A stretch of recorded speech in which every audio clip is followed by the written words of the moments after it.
వేములవాడ పట్టణంలోని ఎస్ఆర్ఆర్ గార్డెన్స్లో స్థానిక సంస్థల ఎన్నికల ప్రక్రియలో భాగంగా వేములవాడ నియోజకవర్గ స్థాయి కాంగ్రెస్ పార్టీ సమీక్షా సమావేశం నిర్వహించారు.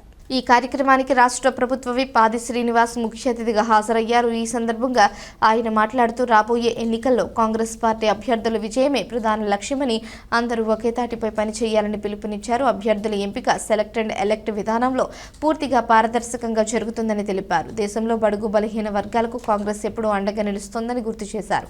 పార్టీ నాయకులంతా సమన్వయంతో పనిచేస్తే నియోజకవర్గ స్థాయిలో కాంగ్రెస్ అభ్యర్థుల గెలుపు ఖాయమని అన్నారు. 5 గంటలకు 5:30 గంటలకు సమయం కూడా లేకుండే అయినా కూడా అన్నగారు అందరికీ కూడా మెసేజ్ ఇవ్వడం, అక్కడికి దాదాపు నాకు దీవెనలు ఇచ్చారు. నిన్న 5:30 ప్రాంతం వారికి సదా కృతజ్ఞతలు.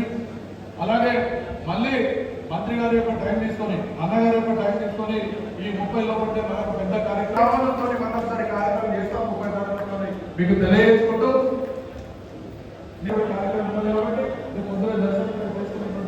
పరిస్థితి కాబట్టి ఇప్పుడే 12 మరి బయలుదేరేటువంటి కార్యక్రమం దాదాపు 4 సార్లు 5 సార్లు సందర్శించుకుంటా అక్కడ గ్రామాలు కానీ కార్యకర్తల యొక్క బాధలు మేలు కోరుకునే విధంగా ఇలా రేవంత్ రెడ్డి గారు ముఖ్యమంత్రి గారి యొక్క సాన్నిధ్యంతో ఎక్కడ కూడా 119 నామినేషన్ ఇచ్చి ఆ గ్రామానికి సర్పంచ్ మన ఎంపిక కాబట్టి సందర్భంగా చూడాల్సినటువంటి బాధ్యత తీసుకోవాలండి. ఎంపిక చేసిన అభ్యర్థి గొప్ప, ఎంపిక కానీ అభ్యర్థి తక్కువ ఆలోచన దయచేసి ఎవరు కూడా ఆలోచించాలని ఈ సందర్భంగా విజ్ఞప్తి చేస్తున్నా. అందరికీ గౌరవం ఇవ్వాల్సింది, అందరికీ సమాన హక్కులు ఉండ పోటీ చేయవలసింది మన తరఫున ఒక్కరే కాబట్టి ఆ ఒక్కరికి ఇచ్చినప్పుడు గౌరవంగా చూడాలి తప్ప వేరే ఆలోచన చూడకూడదని చెప్పి సందర్భంగా నేను అందరూ కూడా మనవి చేస్తూ ప్రజలకు కూడా సంక్షేమ కార్యక్రమాలు అందుతున్నాయి. చక్కటి సంక్షేమ కార్యక్రమాలు, ఆ సంక్షేమ కార్యక్రమాలు ఈరోజు ఆడపిల్లలకు ఆర్టీసీ బస్సులు ఉచిత ప్రయాణం అనే అంశాలు చెప్పడమే కానీ 200 యూనిట్లు ఉచితంగా కాల్చుకుంటే కరెంటు బిల్లు కడతలేము మనం అని చెప్పిన అంశమే కానీ 500కే సిలిండర్ అందుతున్నటువంటి అంశమే కానీ ఈరోజు ఇంతకుముందు చెప్పిన చిన్నగా రైతులకు 2 లక్షల లోపు 1 టోకెన్ రుణవిముక్తులు చేసినాం, రుణమాఫీ చేసినాం, కొత్తగా రుణాన్ని పొందేటువంటి కార్యక్రమం చేసినాం.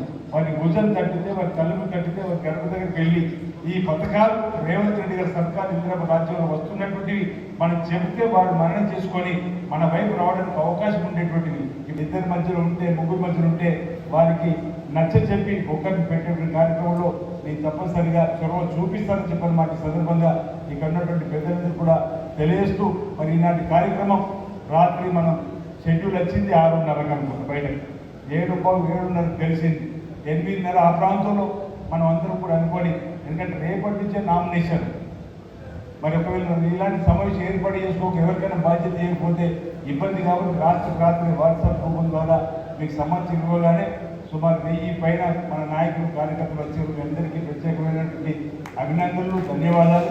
ఇదే విధానంలో భవిష్యత్తులో కూడా ఏ సమస్య, ఏ సందర్భం లేదా ఈ మీటింగ్ సంబంధించి ఏది అనుకున్నా ఆ సందర్భంలో చెప్పగానే మీరు అందరూ ఇదే విధంగా రావాలని, ఆ సమావేశాన్ని మనం విజయవంతం చేసుకొని తద్వారా ప్రజల ప్రేమ చూరబడి ముందుకు పోదామన్నమాట ఈ సందర్భంగా ఇక్కడ ఉన్నటువంటి అందరూ కూడా తెలియజేస్తూ మరి ఈనాటి ఈ కార్యక్రమం వచ్చినటువంటి అందరికీ ప్రత్యేక ధన్యవాదాలు తెలియజేస్తూ మనం భోజన కార్యక్రమాలు చేసుకున్న తదుపరి